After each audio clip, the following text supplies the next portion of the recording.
और उन 3 वृक्षों में आज जिस वृक्ष की पूजन आप लोगों ने करी है वो कौन सा वृक्ष है? आंवला नोमी का वृक्ष, आंवले का वृक्ष, आंवले का वृक्ष। कथा सुनी होगी आप लोगों ने आज आंवले वृक्ष की। पर आंवला नोमी पर एक चीज का स्मरण जरूर रखना कि आंवले के वृक्ष के नीचे भले जाओ, आंवले के वृक्ष की पूजन भले करो, पर शिव महापुराण की कथा कहती है कि आंवला नौमी का दिन हो चाहे कार्तिक महीने का पूरा मास हो, कार्तिक का महीना हो, पर आंवले के वृक्ष की पत्तियों को नहीं तोड़ना चाहिए।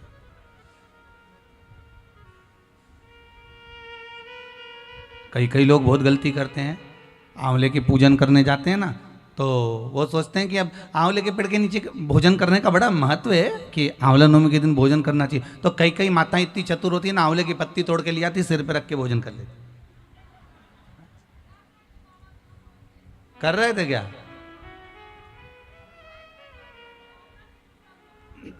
बस तो फिर अब कथा मतलब धीरे धीरे समझ में आ रही हो। श्री शिवाय नमस्तुभ्यम। मतलब शास्त्र कहता है कि अगर एक पत्ती टूटना, पहले लोग बड़ी गलतियां करते थे। आंवला के पूजन करने गए, आंवले के वृक्ष की पत्ती तोड़ ली, सिर पे रख ली, भोजन कर लिया। कितना दोष है महाराज। यहां तक शिव महापुराण की कथा कहती है, विष्णु पुराण, अग्नि पुराण, पद्म पुराण कहती है, गर्ग संहिता में यहां तक वर्णन करा गया है, स्कंद पुराण में भी कहा गया है कि आंवले के वृक्ष की जिस दिन पूजन करें, आंवला अगर ऊपर से नीचे गिर जाए, आपको प्राप्त हो जाए, तो भले उसका सेवन करो, भले उसको रख लो, पर आप आंवले नवमी के दिन आंवले को भी नहीं तोड़ना चाहिए। आंवला नवमी के दिन आंवले को भी नहीं तोड़ना चाहिए। यहां तक शास्त्र वर्णन करता है कि राजा एक वैश्य बड़ा धर्मात्मा था, बड़ा धर्मात्मा। आप लोगों ने आज कथा सुनी हो कि कितना कितना वो धर्मात्मा राजा, बस उसका एक नियम था, वो प्रतिदिन एक सोने के आंवले का दान देता था।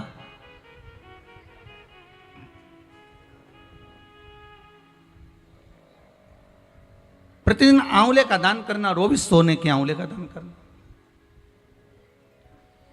उसके बहू बेटा को लगा, उसके बहू बेटा को प्राप्त हुआ कि अगर ये पिताजी इसी तरह से सवा मन सोना आंवला बनाकर लुटाते रहेंगे तो हमारे पास तो एक दिन ऐसा स्थिति आ जाएगी कि हमको भीख मांगना पड़ेगा, हमको भीख मांगना पड़ेगा।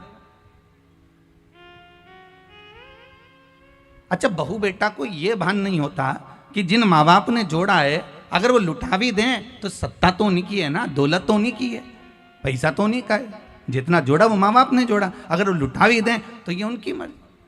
पर बहुत कम माता पिता ऐसे होते हैं जो अपने ऊपर सही मायने में खर्च करते हो। बहुत ध्यान देना महाराज। जोड़ा जोड़ा जोड़ा जोड़ा, आखिरी में छोड़ा, इतना बड़ा फोटो टंगिया, फोटो नीचे तुम ऊपर, हो गया कल्याण। तो उससे ज्यादा और होगा क्या? क्या मतलब?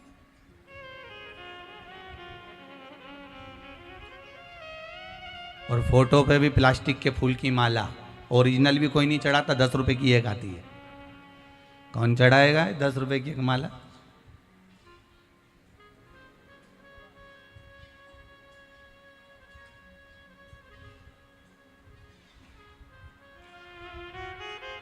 तीन 400 रुपये महीना का कौन खर्चा करेगा? एक बार में लिया है, गया जी गए तब माँ विष्णु चरण के पास में बहुत दुकान लगी थी, कहा ये माला उतार के देता साहब, तो के 60 रुपए की है, चलेगी, प्लास्टिक की है, हाँ प्लास्टिक की है, बस धो लो, दिवाली पे फिर टांग दो, फिर धो लो, दिवाली पे फिर टांग दो। तुमने कहा पिताजी को यही माला अच्छी रहेगी हो, दादाजी चले गए ना, उनके लिए ये माला जोरदार है, उठाओ, धो, टांग।